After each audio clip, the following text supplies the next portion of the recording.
Hey guys, and welcome to another episode of the Bro Seriously Gaming Podcast. This is Season 2, Episode 5. And my name is Evan. And I'm Dustin. And we're going to bring you... I almost tried to say my name. well, it happens.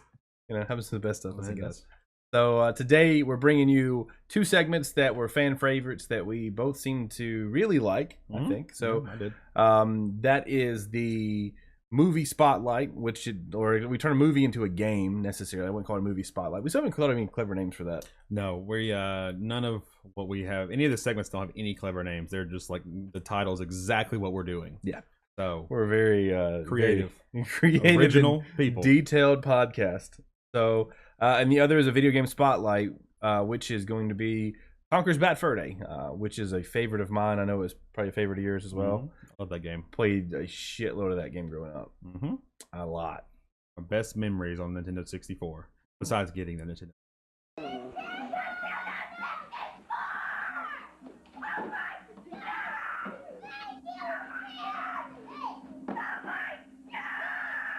That's true. Christmas. Never forget that. Opening up, and I think that's when Dad got Bruce Lee movies for Christmas.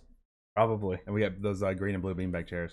Ooh, that was a great Christmas. It was a good Christmas for sure. So the this week, right? So what's been going on in your life? Man, oh man, what has been going on in this crazy world? Man, it's just been a lot of work. Played some video games here and there. Played some Rocket League as usual. What else did I play? I'm just like, it seems like this week's been really been whirlwind for me. It's been crazy. It just like there's been so much going on, and yeah, we're preparing for the in-laws to come into town tomorrow. So True. there's that. Yeah, there's been a lot of stuff. And I guess I should also pronounce that. So me and my wife are expecting. For most people that listen to this, hopefully you probably don't know that, but me and my wife are expecting. So that was the most unenthusiastic. I'm like yeah. So like I'm always weird about that though. Like I've talked to other dads that have always that are expectant dads or whatever. Whenever they're expecting, I was like, all right, so like, how did you answer that question? Like, oh, you excited? I'm like, yeah, of course I'm excited. Like, but like, I'm so terrible. It's like opening gifts. Like, I'm the worst person to open gifts around. Like, you might buy me something that costs $1 million, and I don't know how to react. Yeah, but like the way you brought that up in conversation, was it bad? I mean, it was like you were telling me that my bills were past due. Oh, like, oh yeah, I've had a great weekend. Oh, by the way, yeah, I'm expecting. Yeah, well, I need that money from you. Yeah, I'm gonna need that money from you. Yeah, so no. Like, I'm super excited. Like, we found out the sex today, which I can't say yet because I thought you were about to blow it on that. Yeah, one. so because we're about to we're gonna do like a kind of like a gender reveal thing, so with friends and family. So, yeah, that's been going on in my life. So nice. Super excited. Nice. Well, I am still at job 3. Haven't quit yet. I usually make it one more week before I quit. So, that's true. I have at least a couple stories to tell about that at least. And it's going good though. I'm actually liking that. So I'm getting used to that, and streaming and building that whole schedule together is kind of crazy because, waking up at 5 in the morning to go to work now is a little difficult when I'm usually staying up to about 2 or 3 in the morning. But it's a transition, and I'm really enjoying it though. And besides that, been streaming, been having fun with it. Building the community, building that still, and working on the relationship side of things. It's been fun though. Like, I mean, things are becoming a lot more in place, and it's becoming a lot smoother process. So yeah, but I feel like we've grown as a community over the past few weeks. And I don't think we talked a lot about the Bro Seriously community, the Discord, just the different streamers, the different things we have going on, from the podcast to the streamers to the blogs and the websites and vlogs. There's just so much stuff going on that we haven't really spent a lot of time talking about it. We won't go like bore it down right now, but there's been a lot of really good stuff going on. We've invited some new members in, and for those of you that don't know, maybe we should just slightly explain this part. We don't have an open Discord. We have a Discord by invite right now. So we like to think of it as, as we grow and as we do this kind of thing, that we wanted to ensure that people that we brought in really brought in the same brand or believed in the same things that we did, or had something that we felt like we're part of that before we really opened it wide open. We want to have a really strong foundation to it. Yep, that's a good way to put it. So enough about us. On to the video game spotlight, which is once again Conkers Bad Fur Day. So Dustin, will you please read us the back cover of Conkers Bad Fur Day? Of course. So notes, right? So the game itself, it came out on Nintendo 64. It was released in March, or was released on March 5th, 2001. Published by Rare, and it was rated M for mature. So now the back cover, from what I found from the infamous Wikipedia. As part of the Conker series, the game follows the story of Conker the Squirrel, a greedy, heavy-drinking red squirrel who attempts to return home to his girlfriend. It features a single-player mode where the player must complete challenges that involve jumping over obstacles, solving puzzles, and fighting enemies. It is also a competitive multiplayer that supports up to 4 players. Wow. Thank you, Wikipedia. Yeah, I mean, it's like that is a very, very good. I think I like the game because it was almost like foreshadowing my life, except I didn't have a girlfriend to come home to. I was wanting a girlfriend to come home to, but heavily drinking and foul-mouthed and all that kind of stuff sounds about right. Yeah, so that yeah, that's a that's a good way to put it. So one thing that I saw that I wanted to make sure we touched on was this was not well received by Nintendo. One of the things that they were known for, obviously, was Mario, Pokemon, Banjo-Kazooie, Donkey Kong, really family-friendly games. And this was first touted to be a family-friendly game at first. So Rare had made 2 of those games that we talked about, Banjo-Kazooie and Donkey Kong, which both family-friendly, both cute characters, that kind of thing. And the squirrel's really cute. Like, Conker's really cute. So there were some rewrites. This game was initially supposed to come out in about 1997. And it took some time. They did some rewrites and they did some crazy maneuvering. And in 2000, they rebranded it to have some pop culture references, to be really found. A lot of stuff you talked about, be violent, that kind of stuff. And then obviously released in 2001, where it didn't do very well as far as sales at first. And we have this thing apparently with these types of games, much like Zombies Ate My Neighbors, where it had a cult following. Anybody that I know that knows this game loves this game. Yeah, anybody I know that's played it. And I think they talk about that as well, that like now it's become bigger than when it was actually released. Like it was a really big letdown when the game actually launched, but now, that it's been out for a while and, people are going back to other video games and things like that, like maybe able to look at some of the classics and whatnot. It's gotten a bigger following from it because it was re-released on Xbox One, part of the Rare compilation. And then it was also I bought that. Yeah, you did. We played like twice. Yeah. When we didn't have Xbox, we don't really play Xbox. Probably why. Definitely why.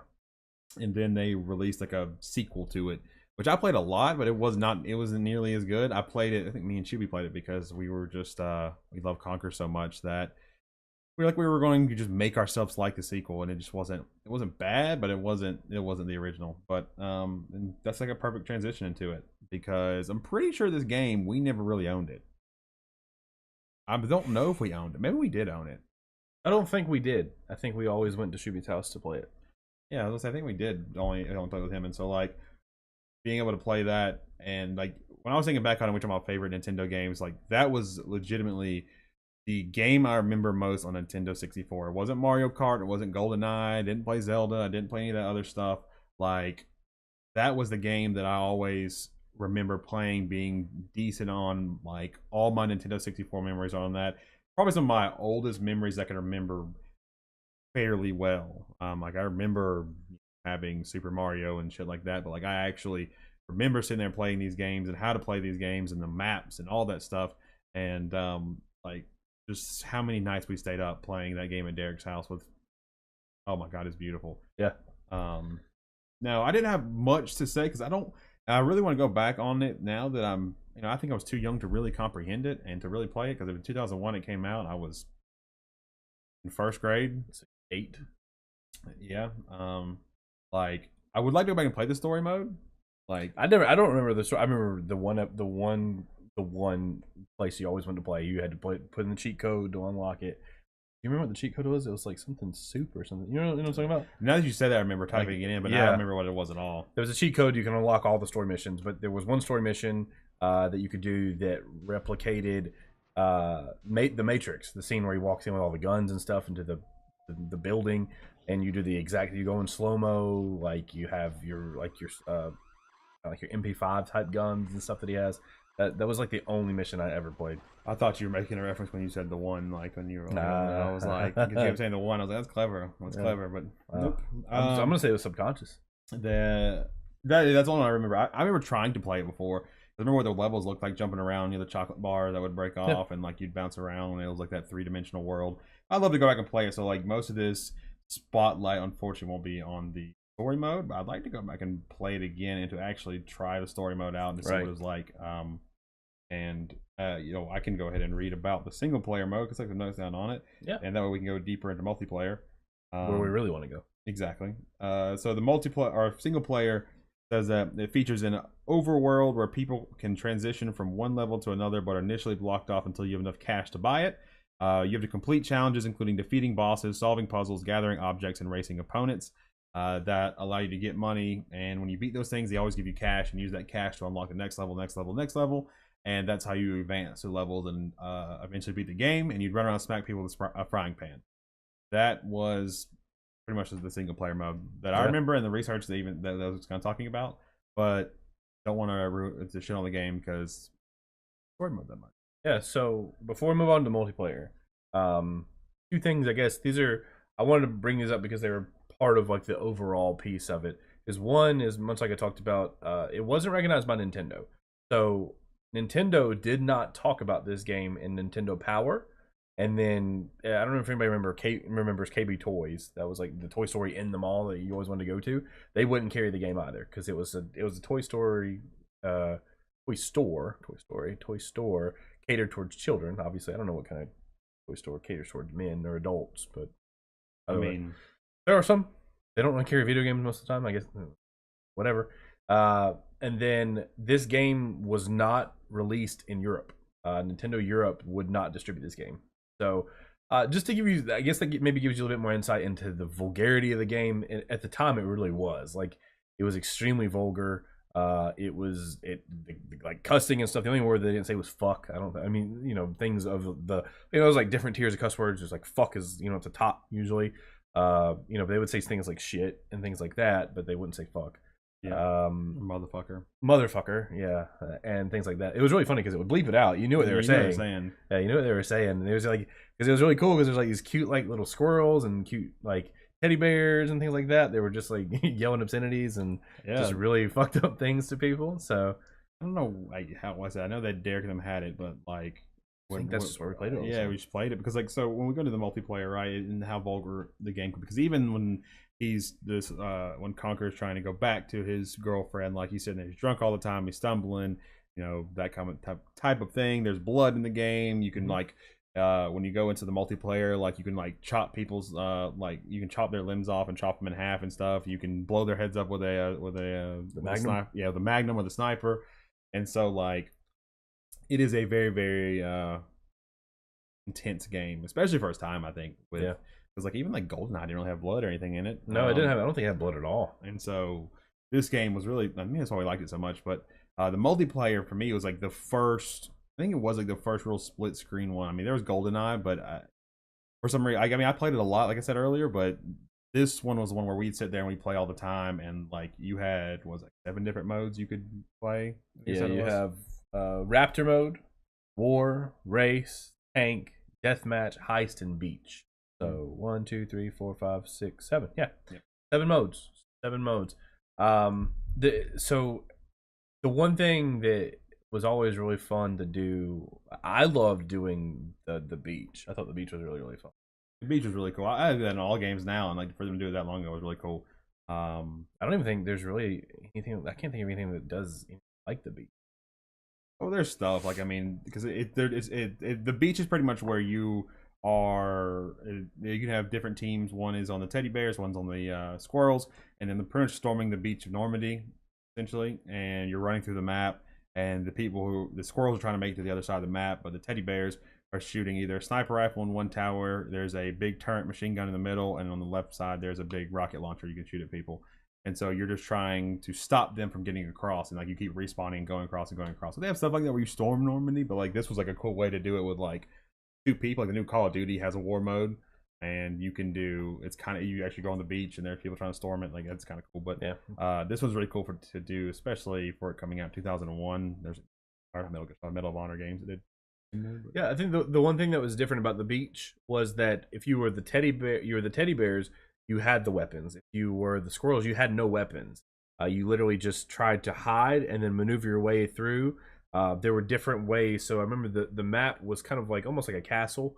It had two towers up top on the left and the right, and in the middle had the big turret gun. And so you had to go in those different towers and stuff and aim down. And so the map had different areas in which you could maneuver around as a squirrel that would allow you to get underneath the base technically and escape more so than anything else. So it was really cool that you had this map where you couldn't wield a weapon, so you could or wield a weapon, and so you just had to rely on being sneaky or waiting for reloads or something like that, or hoping that the sniper shooting at you was just a terrible sniper. True. And with the other ones like deathmatch, that was probably one of the first ones where I was able to play something where we almost always played 4 people on it and did split screen, and that was almost like the Call of Duties of the time and that of now, where you're playing with other people. It's the same thing you'd expect out of a Call of Duty. You have a certain amount of lives. You had like a certain amount of lives that each team had, and then you would go through and you would try to go against each other and things like that, and kind of the way team deathmatch works. Yeah. And then, so question though. So I was looking at mine and stuff. So, what's in my notes? On this one here, was there anything you didn't like about it? Now or at the time? Maybe I should answer both. Probably. At the time, nothing. I thought the game was practically perfect. Like, from a multiplayer standpoint, the game was probably perfect.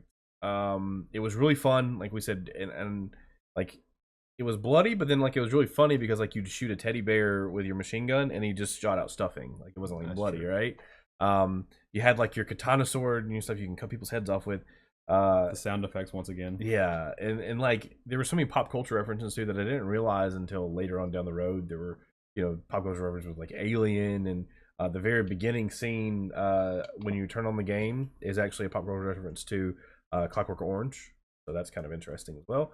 But at the time, no, I mean, like, besides the fact that I didn't play the story mode at all, multiplayer wise, like, no, there's nothing. Going back to it, when I played it for that short period of time on the Xbox, the controls are just like standards now are so smooth, and you're so used to like fluid movements and stuff. It's really hard to play.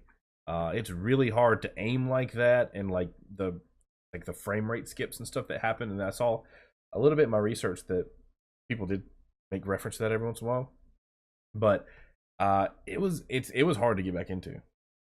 Yeah, I mean it's something that was more nostalgic than anything.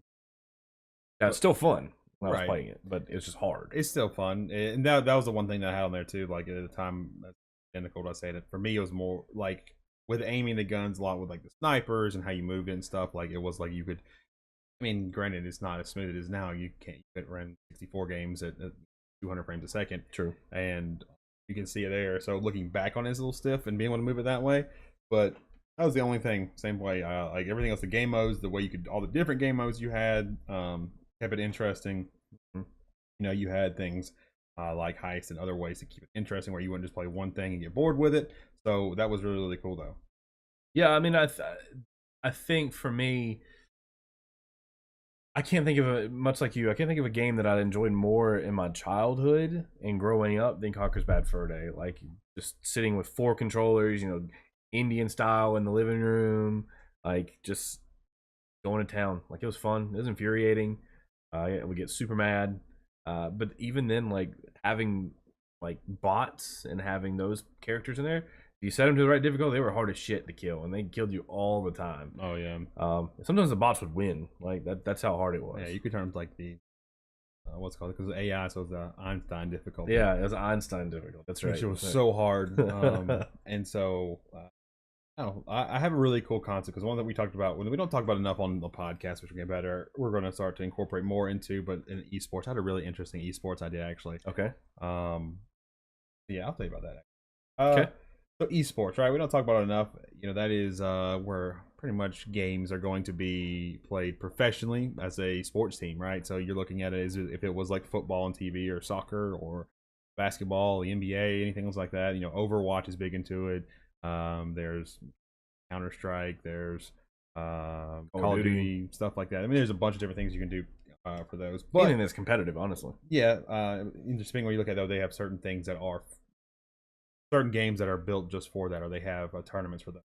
So I was thinking, right? I don't really see this. Maybe this is something, and somebody can correct me if I'm wrong, but I thought it would really be interesting if they had like a thing for esports, right? Because there's all these people now. The esports isn't super popular. It's big, but it's not completely welcomed by everybody yet. They still don't want to see, you know, they esports on ESPN and things like that.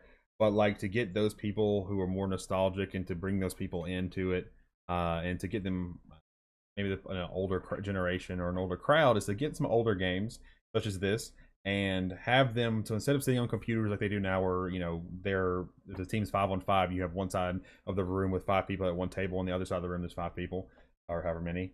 Like to have it to where they're just sitting there like old school on the couch playing a game, split screen, and then you're having to play things such as you know, we could do speed, or you could do like the regular team deathmatch that they had on Conkers. So then that team deathmatch would be just like watching a Call of Duty game. It would be just like watching Counter Strike or whatever.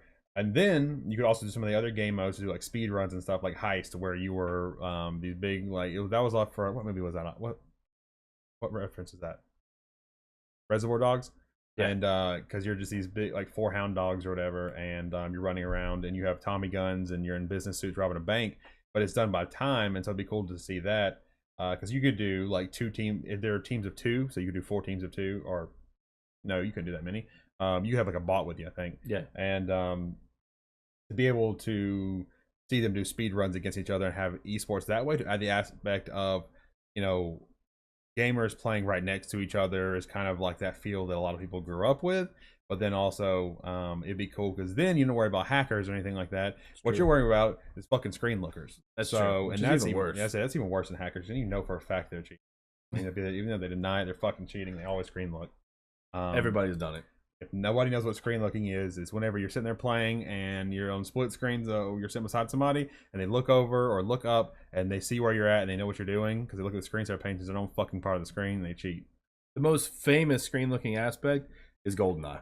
And you play the facility on multiplayer, and somebody ends up in that fucking air duct in the top, and everybody knows because that side of the fucking screen lights up bright ass blue, and everybody rushes to the bathroom just to wait for you to have to drop down this hole because there's no guns up there. There's not a gun until you actually get out of the stall of the bathroom, but everybody always screen looked, and everybody just always waited for you to get out of there so they can blast you. There's always a war in that fucking bathroom. Spoken like a true screen looker. Yep. But yeah, that's kind of my idea of the esports, like to have it to where I like that they're playing side by side of each other now. And then obviously that expands farther than just Conkers, but I thought it was a pretty different way to be able to do that. Yeah. That would be like the ultimate throwback. Like, once again, sitting Indian style in the living room, like, or sitting Indian style at the arena at this point, playing Conkers or playing GoldenEye, you know, that kind of thing like this, but using deathmatch as that. Or I like the idea of Heist. I think that's pretty cool too. Like Heist was really fun to play, and you had to like I just realized it was Reservoir Dogs after you said that. Like, it was so that's interesting. So esports wise, like, yeah, I guess I'd have to agree, man. I didn't really think of any esport things. I mean, it didn't cross my mind because it's just an old game. Like, I didn't think of it being as a competitive game in that sense, but I could see how that would actually work.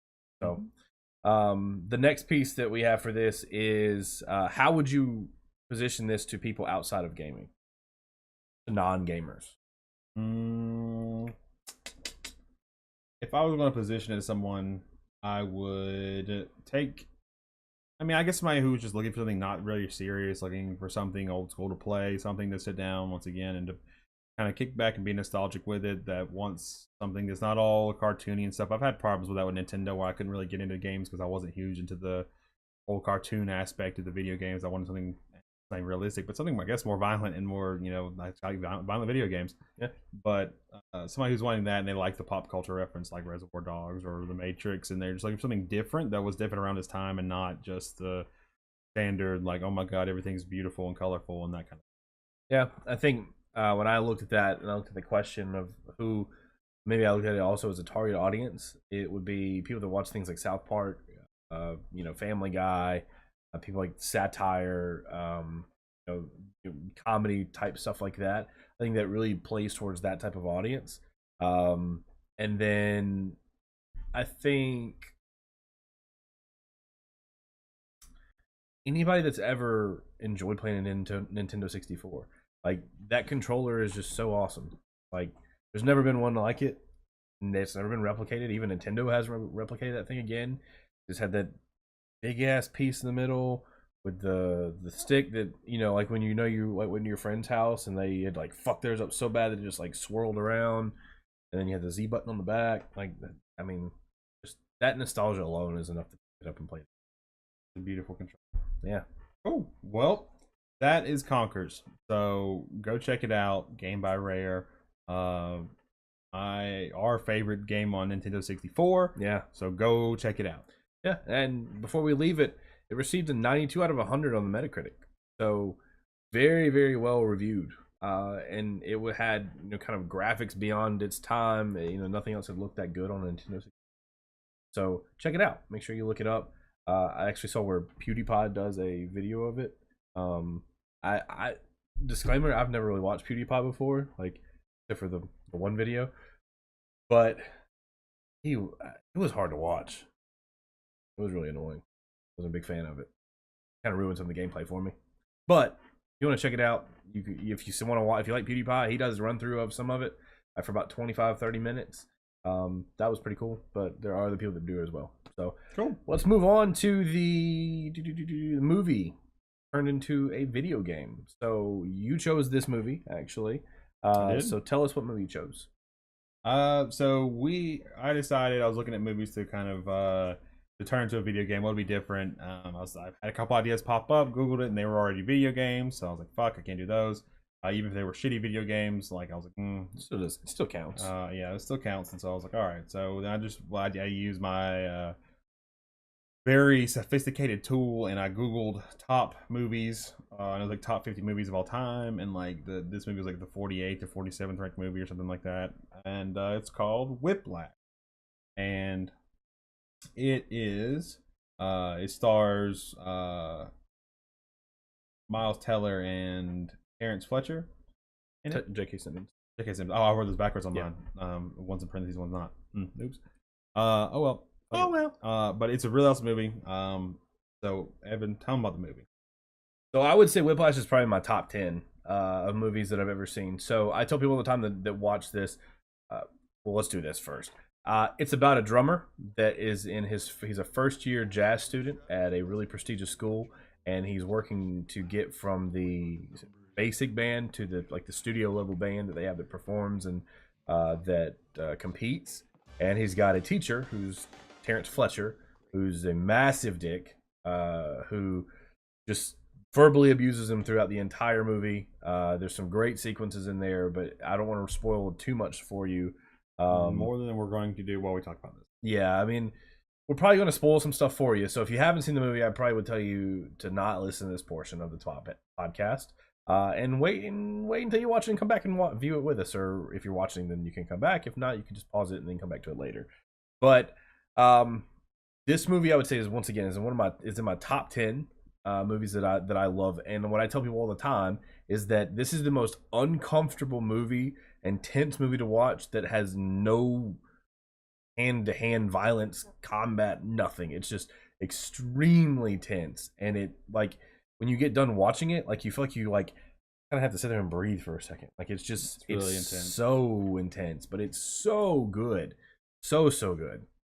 I really enjoyed it. I didn't think I was gonna like it at first when I first watched it. I think I made you watch it. You did. You made me watch it, and I do that a lot. It was a really, really good movie though. It wasn't what I expected it to be at all, and it was just it seemed really real. And when I started choosing for a game, I was like, I saw it, and initially I thought of my idea, and it was like it clicked as soon as I thought of it, and I was like, holy shit! And I was like, this will be a different twist on it. So I think this would be a really interesting game to turn to the movie, or should the movie turn to a game. And whenever you look at the movie and stuff like that, right? I think just the progression, the whole story of the movie is just fantastic. It's not just it's not just it's uncomfortable. Like the story's really good, the character development's really well. You really start to like the main character. You really fucking hate the supporting actor. What's his name? J.K. Simmons. What's his name of the movie? Terrence Fletcher. Is his name? Okay. So you really start to hate the character. We'll call him Terrence. Weird to call him that. We'll call him Terrence. And just really hate him, but then like you start to like him, then you hate him, and like you just go this roller coaster of emotions, and you hate the main character, and you like the main character, and it just like, and then they just like hit you with all these feels, and like it's just like it's a perfect movie for feeling all different types of emotion. Yeah, and the one thing that I will say is that so in my job, when I first started, within my first few months, I made all of my managers watch the bar scene with the speech. That if you want to Google it, just Google Whiplash motivational speech or bar scene. You'll know it because it's about 3, 4, 5 minutes long. You know what we'll do? We'll have our editor Ben, put it somewhere in the video. Thanks, Ben. Thanks, Ben.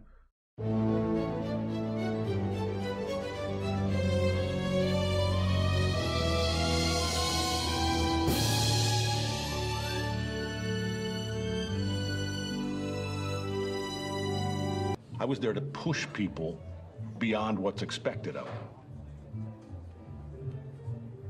I believe that is an absolute necessity. Otherwise, we're depriving the world of the next Louis Armstrong, the next Charlie Parker. I told you that story about how Charlie Parker became Charlie Parker, right? Joe Jones threw a symbol at his head. Exactly. Parker's a young kid, pretty good on the sax, gets up to play at a cutting session, and he fucks it up. And Jones nearly decapitates him for it. And he's laughed off stage. Cries himself to sleep that night, but the next morning, what does he do? He practices. And he practices, and he practices with one goal in mind, never to be laughed at again. And a year later, he goes back to the Reno, and he steps up on that stage and he plays the best motherfucking solo the world has ever heard. So imagine if Jones had just said, well, that's okay, Charlie. That was all right. Good job. And Charlie thinks to himself, well, shit, I did do a pretty good job. End of story. No bird. We gotta remember we have somebody that can do those things. Because we don't ever look back after things and put things in there. Yeah, I realized that listening back to some other podcasts. Like, yeah, we'll link this, and we never link it. It's your fault. Yeah, I'm pretty bad at that. So, but yeah, I make people watch that scene all the time. That scene is so good, and if you haven't seen it, please watch it. It'll change your life. So, I think it's my turn to go first, right? Yes, it is, because I lost last week. So if you didn't know, I actually got a shout out from Gamer Goo, or we did. I got the vote, so that's why I said I got the vote on the crunchy goo. Sounds gross saying it out loud, but it's okay. I'm coming back strong this week. I knew we lost the last one. I knew I lost the last one. Like I called it. I was in there. I typed my message on my iPhone this time so I could read my handwriting. That's perfect. So I will go first this time, and I will give a pitch for a Whiplash game. So I gave some backstory. So you play Andrew, who's a first-year jazz student. He wants to be the next Buddy Rich. You meet your new teacher, who is Terrence Fletcher, who invites you to the studio band from the beginning level core band. So, to me, it follows the story of the movie, so I don't want to get too caught up in that piece. I step out of the camera so they can really focus on you. Okay, on this cool. That way, Let's do that. This is your pitch. Cool. So, I focused in on not changing like much of them. I'm sure there'll be a little bit of a difference here and there, but I wanted to follow that as a story. I didn't want to really dive too differently into what it, that the movie's so good. Why would I change it, right? So the way that I want to do it is I want to mix Rock Band with VR. So you in VR? It really is, and I don't even play VR games. I want a VR. Yeah, you can't play a VR game. Yeah, I want a VR. Yeah, I know, right? Like I can't even play my own fucking games. Green Mile or this. So, but it's a VR game that you have to change up. So it's going to take some new tech too, because you're going to have to compete with this. It's just not even out yet. I'm inventing the future game. But you're gonna to have drumsticks that work with VR, and I'm sure there's a way to make that happen in a way. But I wanted to mix in kind of like a rock style drum set because so it wouldn't be too loud. But when you play and you mess up, so a big part of it is when you mess up, he calls you out on your shit. So that's why the VR headset's so important, is because like you're gonna have to look up at him. He's gonna be like staring you down, and you're gonna like just feel your heart sink when he does it. And, because you can like have like he's gonna throw shit at you. He's gonna like you're gonna be playing, you're gonna mess up, and you look at him, he's not gonna be up there, and you're gonna look to the side, he's gonna be standing in your face, and he's just gonna start yelling at you until you cry into your VR headset. And then as you play, so much like Rock Band, it's gonna have like just little symbols where you need to hit a crash symbol or where you need to hit the ride. It's just gonna kind of like show you the notes, so you can like almost like Rocksmith, where you can kind of learn to play the drums, but not really play the drums in essence, but you're kind of having to learn notes in that sense. But it's going to get harder as it goes. So it's not going to be just like super, super easy. It's going to get harder as it goes. But one of the things that I implemented into this is I made it a survival game. So as you're drumming, because the whole game is not going to be drumming. So that's why you need the others, like the regular VR headsets and stuff. So in between, you've actually got to keep yourself alive. So you've got to eat, you've got to sleep. But as you're doing this stuff, you've got to practice in between. So you've got to do things to help practice your dexterity. You got to do things to help you practice just your rhythm and stuff. You might have like little mini games, stuff that you pepper into that. But so if you don't get enough sleep, sometimes your VR headset will just black out. And you're playing and you don't know what to hit. And if you don't know what to hit, and you're just screwed. And then he's over there fucking yelling at you, and then you fail the map. Or you fail, if you can't continue on, and you might have to use like different things to power through it if you have to. I to like chug energy drinks or something and use your own currency. I didn't quite figure that part out, how you're gonna get past it, but we'll figure that out as we go into development. Once we go into development, we'll figure that part out. Right. Beta. Yeah, this is just alpha, beta. Once we get into beta and we get some feedback, we'll know. And then if he throws some shit at you and he hits you with it, if you don't dodge it, like you're gonna move out of the way, your shit goes fuzzy, and then you got to keep playing. Like you got to do that. And then there's a part in the movie, once again, spoiler alerts, where you get in a car wreck. So when you get in a car wreck, it's quick, you give a little bit for a spoiler alert there. Yeah. Spoiler. So when you get in a car wreck, obviously that's all crazy. But when you're playing, the stick that you're using is vibrating as you hit it, so that it reflects like pain in that hand. So if you can imagine just like really hard vibrations as you're trying to like keep rhythm, that just sounds fucking difficult. And then lastly, the last part is, and this is to show that you've progressed. So there's a song in the movie called Caravan. That's like the big finale music that you're trying to get to play. And so when you get to this point, now you practice this song a lot. So this song's gonna be like in your head 24/7. It's a really cool song on the drums. But when you finally get to that point, you have to be able to play it without any assistance from the VR headset. You're literally just looking at a drum set and playing the music. That's it. And as long as you pass that, you beat the game. No,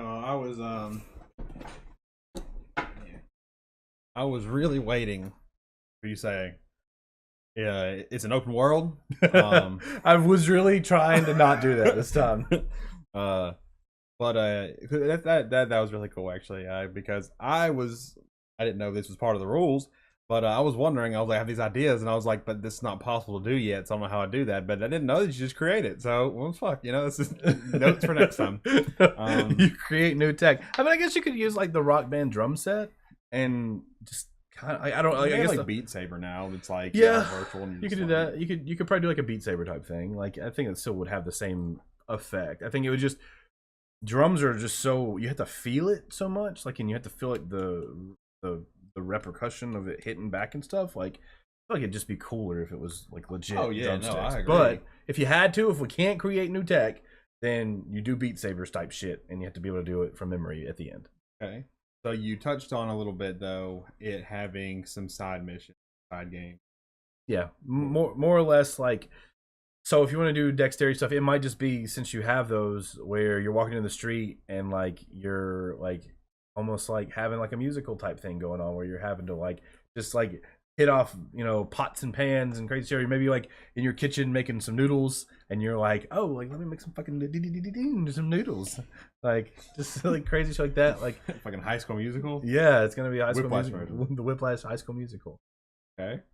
And survival based stuff too. I did like the survival. I like survival games. I thought of it at the last minute. I was like, what does this game need? Like, it can't just be Rock Band Whiplash. But you hate games that you have to eat and drink all the time. I know. I didn't say that I was gonna like this game. I was gonna play it. I was gonna play it. I mean, like, I would probably play it because I love this fucking movie. But yeah, having to like go grocery shopping or some shit, or like spend my currency to like craft shit like that. Right. Okay. So what DLC would you have? I would have a DLC where your character okay. So your character has to he loves Buddy Rich. So he ends up trying to be in a Buddy Rich cover band or having to play Buddy Rich's songs. And so you have to learn how to play Buddy Rich's songs in the DLC.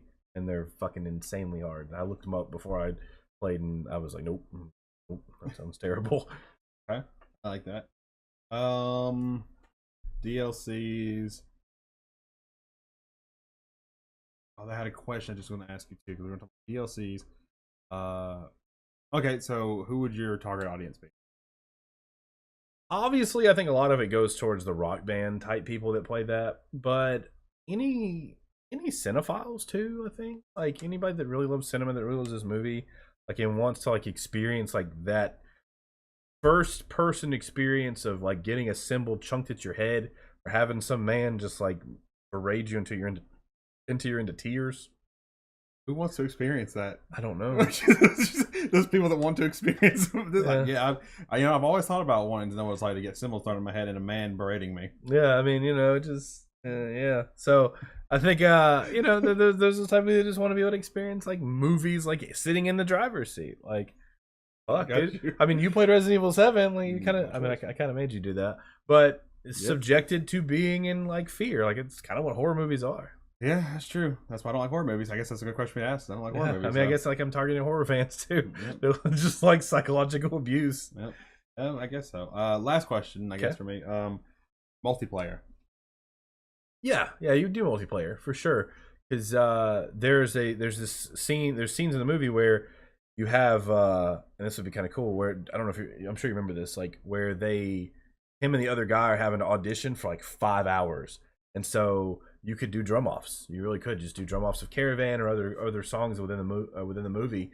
But I think it'd be really cool to do, like, drum offs as your multiplayer. And then it's kind of like what you've always wanted in a rock band, like an online experience. Okay. Oh, trust me, I did remember. Okay. That's all I have. So now yours. All right, cool. Everybody, get ready.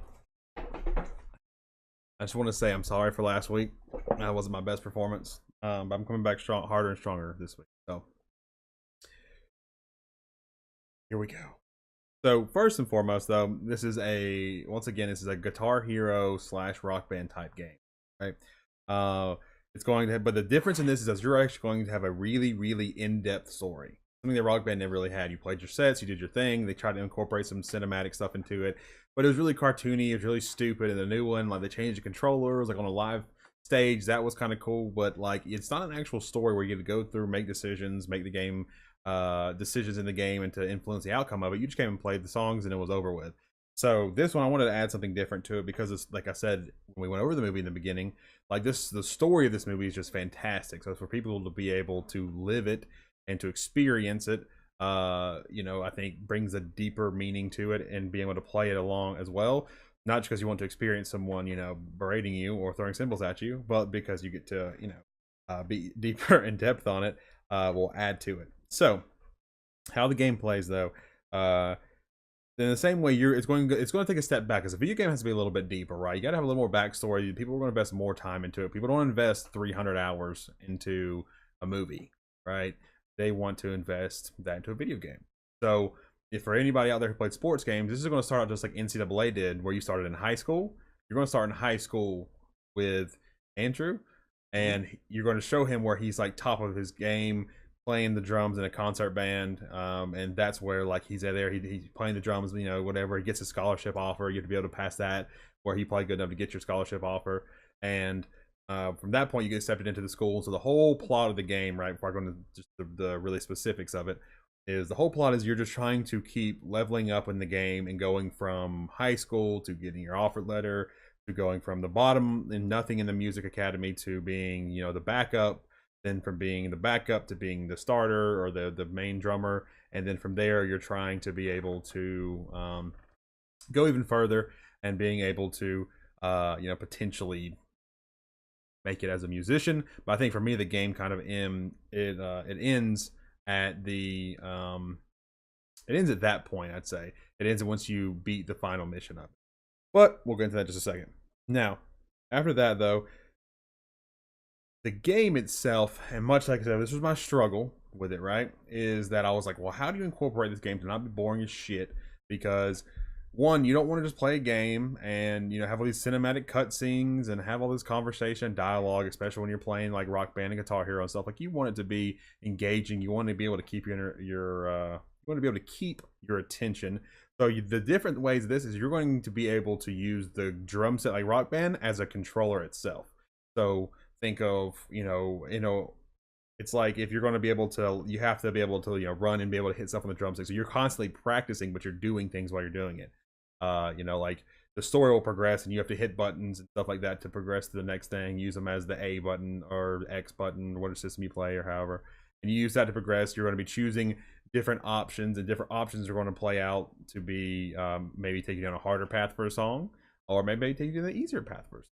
You know, decisions you make. You may piss off parents and it makes you play a harder song, and so you get to really engage with the story of the game and be able to live it kind of into that. Now the same thing though, because the big part of that movie is going to be whenever he's just like, it is yelling at you, so don't make fun of him about it. That is a huge piece to the movie because it's so uncomfortable to watch, and he's it's funny, but then like there are times it's just really uncomfortable at the same time because he's such an asshole about it. So what I was thinking, we need to find a way to be able to have like to where when he yells at it, it's going to like intimidate you, like you have like an intimidation factor of it as well. I was thinking like games like Call of Duty and first person shooters and stuff, like when you get, you know, whenever you're getting shot at, the screen starts to shrink in and you can't see the notes as well.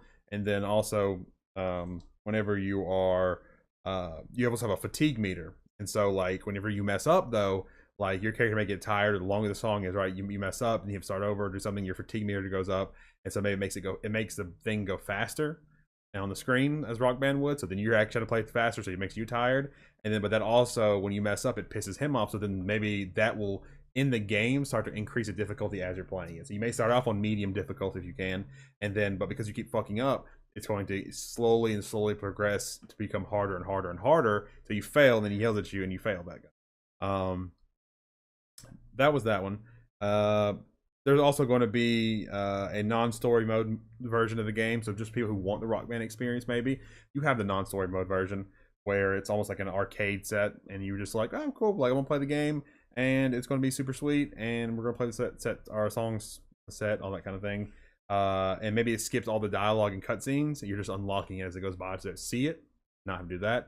Also a quick play version, so you just play some songs that you liked. And then let me see. Well, that's all. Oh yeah, and then yeah. Questions.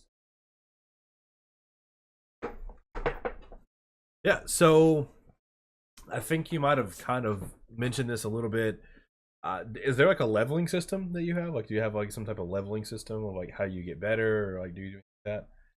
I think you kind of talked about like in the high school piece, right? No, not really. Like, Okay. I mean, you just have it to where like you can do, like I have where you do skill drills and you do things like that where you're getting better and you can raise difficulty. But I didn't have anything like RPG based where you got better leveling things and made it easier. Like this was more, I wanted to keep it simple to where it's just like Guitar Hero or Rock Band, to where you had the difficulty levels. Gotcha. But maybe they're intertwined in like the game. Maybe the better you are, it kind of adjusts the level to you. But it doesn't, like, you don't have to like pinpoint, do anything like that to be better. Okay. What about? Would you introduce any new characters? New characters? No, I'd say along the plot of the story. Okay, same plot, just no new characters. Maybe Nope. like, you would have like side missions. Yeah, like it would be where you could go out and do things like some of my side missions were like, you know, you had to go and persuade the girl at the movies to go out with you. Know, how awkward it is, and you're sitting there and you're playing like, you know, like that's the thing where like you get to use the drums to do certain shit, like, you know, some way. Like you choose certain things to say or something like that. Yep, I got you. Okay. I know I'd fuck up and hit one. You mean hit green, you hit red, or you mean do something like that, and it fucks it up. And you just stay super awkward. It's really awkward. Cringy. Another question. The DLC. What would you have as your DLC? So you'd have song packs, obviously. Okay. You could get new songs to play for who like the drumming aspect of the game. You'd be able to get loot crates, and you'd be able to get new drum kits to customize on the thing. You can do drumsticks, then to customize the thing. Flame sticks. And then additional story to where like what happens after the final show, where you play the game. And when you beat the game, after the final show, what happens after that? Do you go on and you have your own band? Do you become a famous musician? Do you, you know, maybe go into that kind of story? Okay. And then you said the 5-hour thing. What was the callback to that? You told me. I'll touch on that. When I said there were the two, you and the other guy were having an audition. Oh yeah. Maybe I missed it. So that's gonna be part of the mini games as well. Like you have drum offs with each other to do it. You have to be able to advance. Like I think, well, I guess in a leveling system, like you said, but like the leveling system would be like, it's like you have to Progress into the story. Well, yeah, it's just a story. It's not the characters leveling, I guess. Like you have like experience points, but you're leveling up, like progressing through that game. And so you do drum offs to be able to beat. If you could beat the person that draw off a better score, then you move up into the next rank and things like that. Makes sense. I think that was my last question. Any final words? Yeah. So my multiplayer I would have is going to be is that you would have drum off competitions for PvP-esque type games. So you'd be able to see who has the highest score. Just typically how, you know, games like that have been, the highest score wins. Then you'd also could have a co-op story of the game that's online that is the opposite of a way out. That you have the person is going to try to take the top spot in the game, right? They're going to try to be the #1 drummer, so you're trying to get better to beat them, but they're trying to make sure you don't take their spot. And then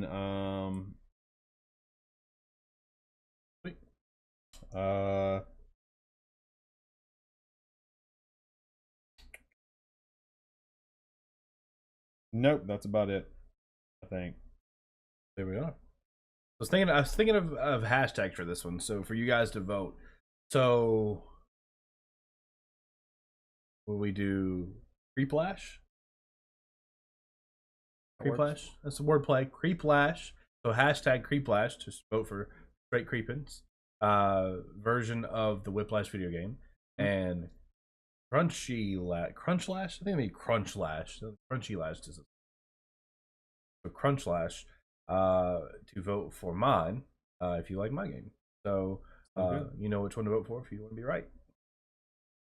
Oh, well, besides that, guys, that's all we have for this week's episode. Yeah. So we'd love to hear back from you guys to know what you think, obviously with voting for one of the two video games, or just, you know, we appreciate all the kind words on Twitter. However you guys share, whether you're telling us in our streams or you're telling us in Discord, or, you know, hell, if you want to go old school at this point, which is weird to say that now, and send us an email, you can send us an email.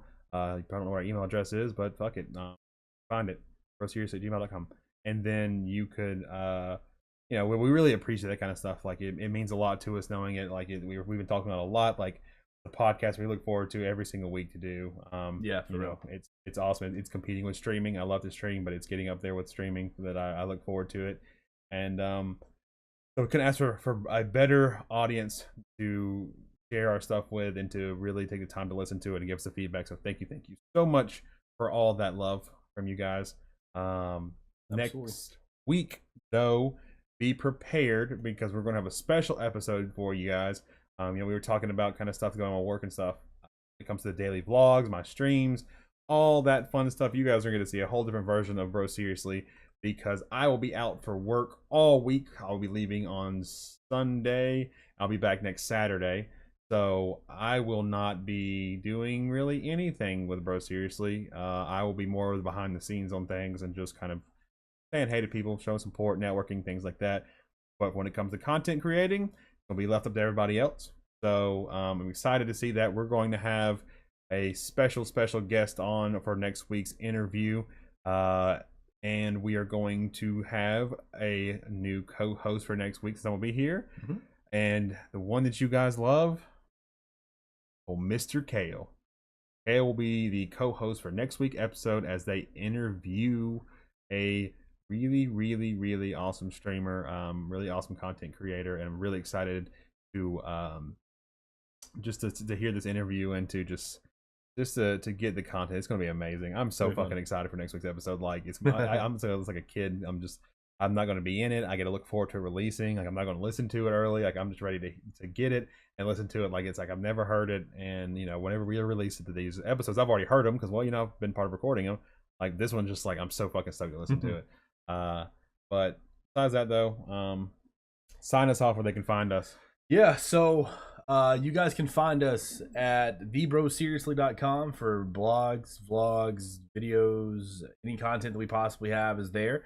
You can find Mr. Straight Creepin' over here at Twitch, Twitter, Instagram, Facebook, everything under the sun at straight_creepin'.